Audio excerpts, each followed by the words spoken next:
Papa Ron, where in the heck have you been, brother? I went out to lunch with a bunch of my kids and grandkids and finally got them all out of here. And Yeah, I finally got them all out of here. yeah, it's not Yeah. lunch. This video is called Late Night with R&R. So it's Hey, way past lunch. yo, no kidding. Way past dinner, even. Yeah. For me, I had anyway. to get you out of bed to make this video. You did, man. I was about ready. I was. It's almost midnight. I can't even hardly see. Yeah, and we got to turn the clocks ahead. Here in the U.S., we have that daylight savings mess every 6 months, it seems. That's tonight. Got to move those clocks ahead. Heck. Well, good thing everything I got's computerized, so I don't have to do a thing. Yeah. So you've lost an hour already of sleep, Rod. Oh my gosh, no wonder I'm tired. Listen, I wanted to get on and just visit about a couple things. I wish we would. We don't visit enough. You know that? Well, yeah, we need to fix that, but there's so much talk and Hey, I got a joke I want to tell. okay. Okay. There was a minister just taking over a new ministry, and he had a little transgression going on inside his membership, and he asked the old preacher to sit in, uh, not sit in, but just kind of listen in, see to make sure that he did everything correct, in his listening to the parishioner. In the Well, confession booth type thing? well, no, it's not a confession. It's just I guess, a Baptist and Okay. I don't know, just a regular old country preacher, right? But he was changing the ministry of it, and so this one preacher sitting in there and he listening to the people talk and telling about their whatever it was they were doing wrong, and the other preacher sitting out there listening. When it's all over, the new preacher came in. The old preacher says, "Well, how did I do?" He said, "Well, you didn't do too bad." And he says, "But can, there's three things you really need to do." And he says, "Well, what's that?" And he says, "Can you do this?" And the new preacher goes, "Yeah, I can do that." He says, "Now can you do this?" And the new preacher says, "Yeah, I can do that." He says, "Now can you put them together?" "Yeah, I can do it." And I says, "Now don't you think that sounds a lot better than no shit?"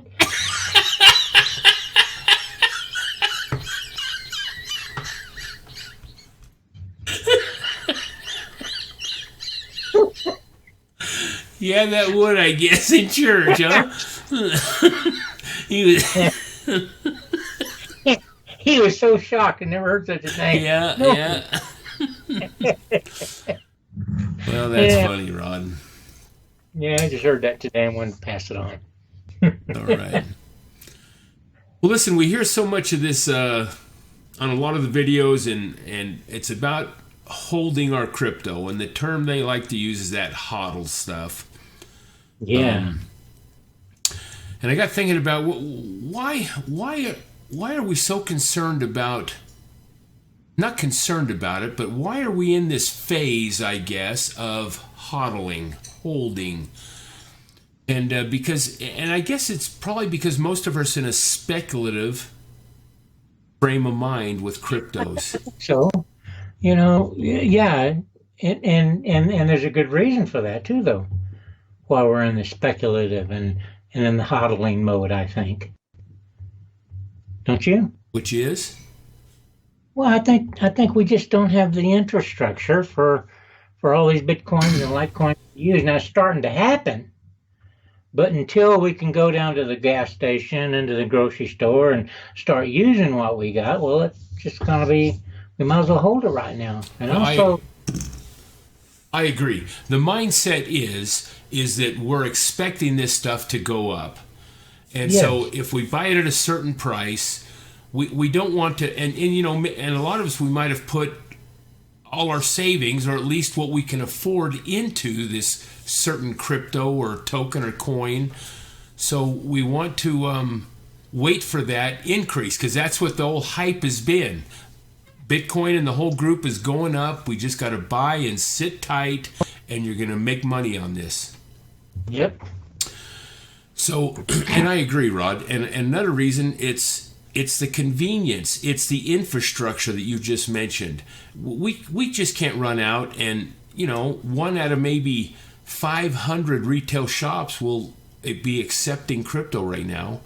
So the infrastructure is not in place, obviously. No. So, and I'm not saying there's anything wrong with this hold.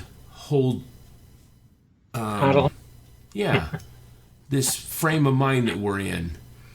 But I don't need it. Because of that, we're all expecting this increase is going to start soon.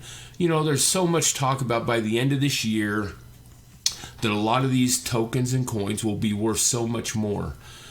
So I got thinking, and I've been thinking this the last couple of weeks, and I know I've talked to you about it, that I want to analyze my portfolio and take a good hard look at it and see, because folks, Rod and I, we might be sitting on 30 or 40 different coins and tokens. Yeah. We're into several, and we like the platforms. They're definitely got use value. They're going to be good utility tokens when they finally emerge and get the platform all done, and so we're sold on that. But Rod, my point of thinking has been, all right, so you take this obscure, small-priced token, and let's say we dumped $500 into it. Well, am I going to make more percentage on that, or more percentage if I had that same 500 into Litecoin or Bitcoin, or some of the coins and tokens that maybe I want to say I have more faith that they're gonna increase in value? You mean like Bitcoin, Ethereum, Ripple?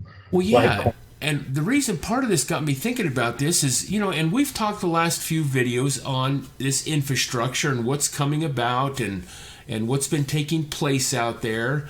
And there's still a lot of things that none of us know about, but I think there's things in the works.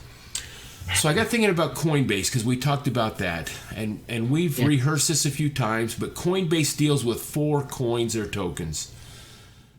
Right. Gemini, another exchange that's huge, deals with 2, Bitcoin and Ethereum, and they just made the announcement they're going to take on a couple other cryptos. They didn't say a couple, they said more. So I was looking at that over at Reddit, and some of the conversations in Reddit, they claim they've heard that the 2 they're definitely looking at is Litecoin and Bitcoin Cash, which is the same 4 as you have in Coinbase. Yeah. Yeah. It is. And then you got LightPay, which recently kind of stopped everybody from getting their credit cards. It's going to tie directly into Litecoin and will be another form of merchants can take. So as you kind of think about these things, it looks like the direction is headed towards Bitcoin, Litecoin, Ethereum, maybe Bitcoin Cash. I don't know why that one's in there. I've always struggled with that one. I know.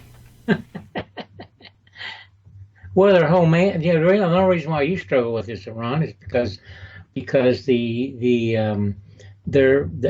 came in saying that they're going to take over Bitcoin, and you got your hackles up along with everybody else, and no, you ain't. There ain't no way you can take over Bitcoin. Well, you're right. The division comes because they claim that they're holding more true to Satoshi Nakamoto's dream of what all this decentralization coin should be. And my or our position on it is Bitcoin has so much infrastructure, name recognition, and use case out there that Bitcoin Cash is going to have a heck of a time catching up. Now, they are making some strides. There's some ATMs that are going in now, and there are some retails that are taking it. And like I said, look at Coinbase is accepting it, and now you got Gemini looking at it maybe. So they are, but Bitcoin is just out there, baby. I mean, look, what are they carrying right now, Rod? A percentage of dominance in in the coin market cap. They're 41% still. 41.3. Yep. They've been over 50%. Oh, well, when they started going up in their what was it, $19,000? I think there's like 60%. Yeah, they were way up there. Yeah. And now look at Bitcoin Cash, and Bitcoin's way down, 8,700 right now. Oh, you know what? It just makes you want to buy more. Makes me want to buy more. But you got Bitcoin Cash at 993, and I know there's still a lot of talk. Anyway, I hope we're not diverting too far on this Bitcoin Cash thing, but they just got a lot of ground to cover if they're going to take over the true form of payment. And like I say, there's still we could do a video just on discussing these, and maybe we ought to. Yeah. Another time. So, but back to what we were talking about. Go ahead, Ron. Yeah, we can always bring up more stuff too about them. About all of them. But the top 5 to me are, to get back on what you were talking about, if I could. The top 5 are always going to be the safe coins.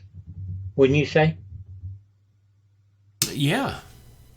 I mean, they're going to go up. Even Ripple, even though it's only 79 cents, Ripple's going to go up. Litecoin's 176 right now. And that to me, boy, I get antsy to buy Litecoin when I see it down that far. Anyway, it's on sale really big time. But then again, talking about all our little coins, I think one of those little bitty coins, God, we got a whole bunch of coins in it, at least 6. And you get that 0.00002 cents times 6, man, that's big bucks, man. We're getting into the high dollar, man. We definitely got a hodl on that one. But you're right, and that's kind of the point of what I kind of wanted to run by you, is to actually look at our portfolio and say, all right, would this $500 be better off into a couple more Litecoins long term?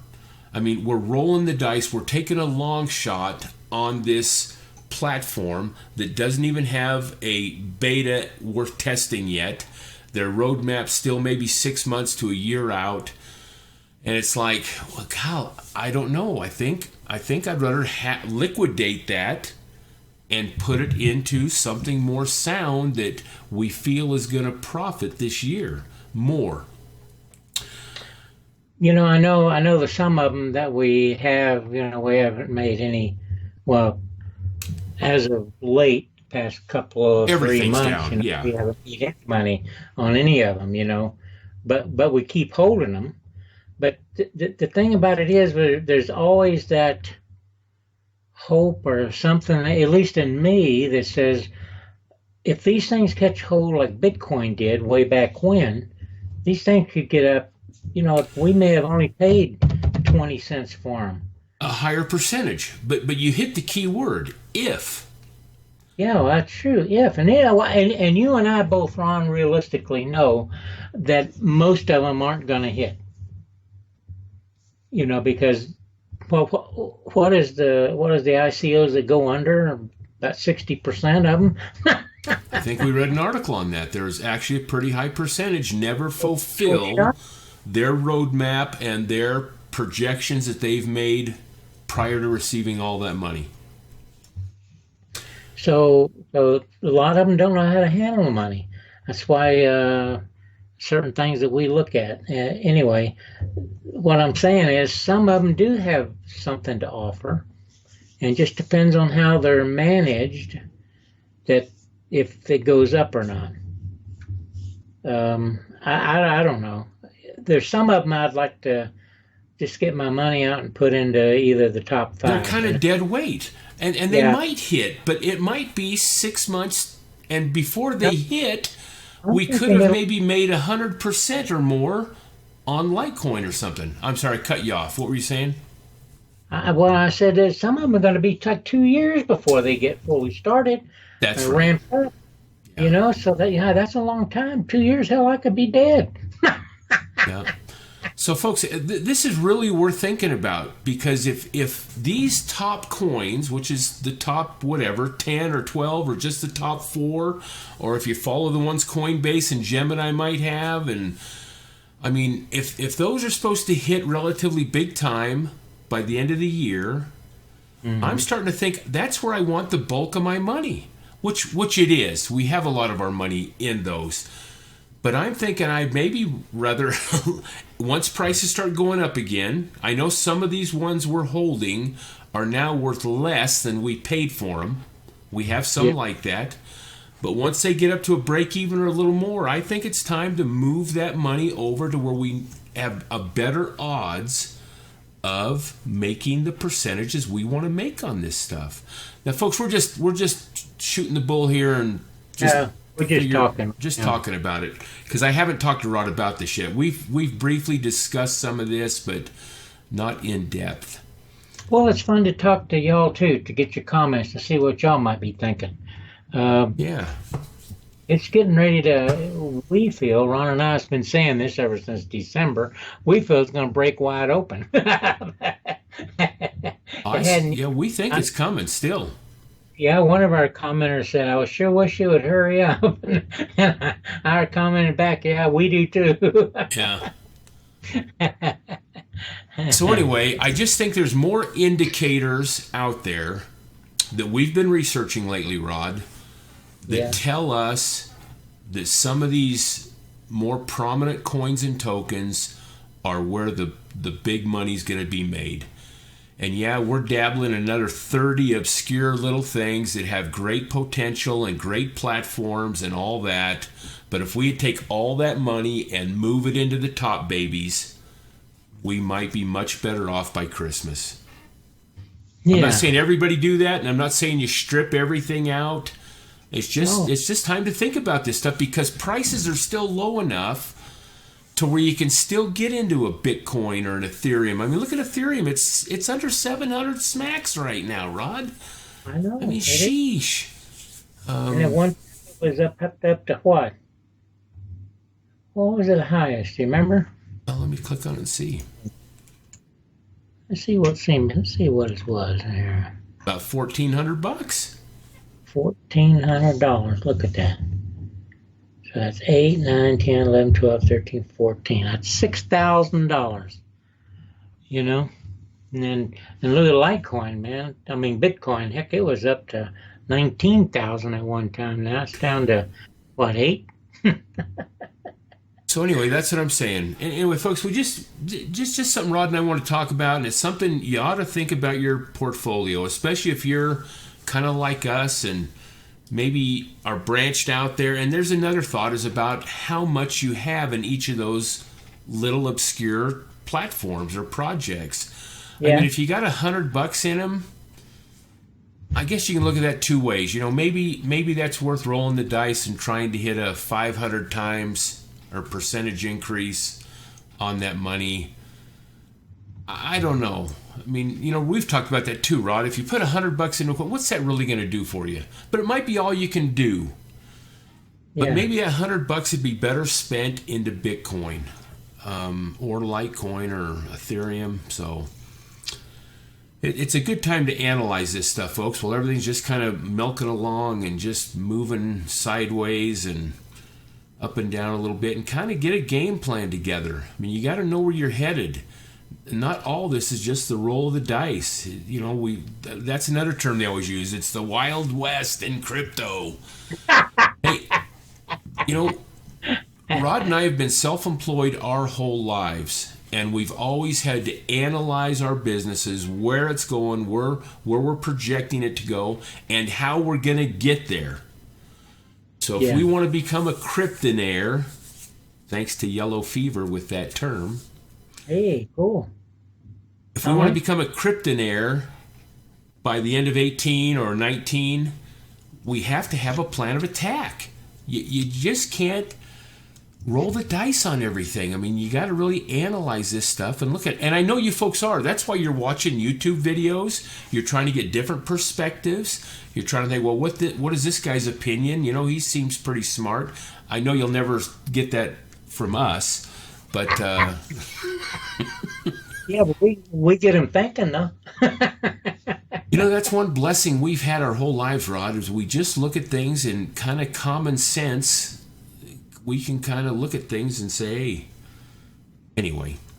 So, folks, you ought to do that. I think it's time to evaluate.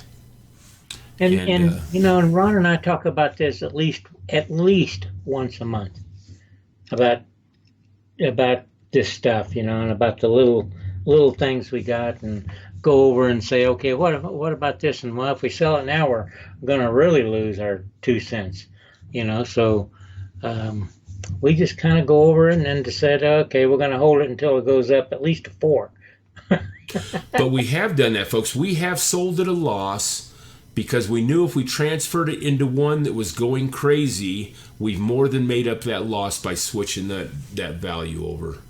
Yeah. And so, again, we're talking about planning between now and Christmas, and what strategy do we want to take to benefit us the most? That's right. Anyway, give it some thought, folks. And we appreciate y'all listening to us ramble on. We like to ramble on, But hopefully you glean something from it. I don't know.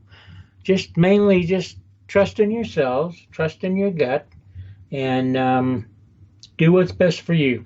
I got 2 more quick comments. One is I had a comment about how does Ron keep that shiny head so smooth and shiny? I remember that one.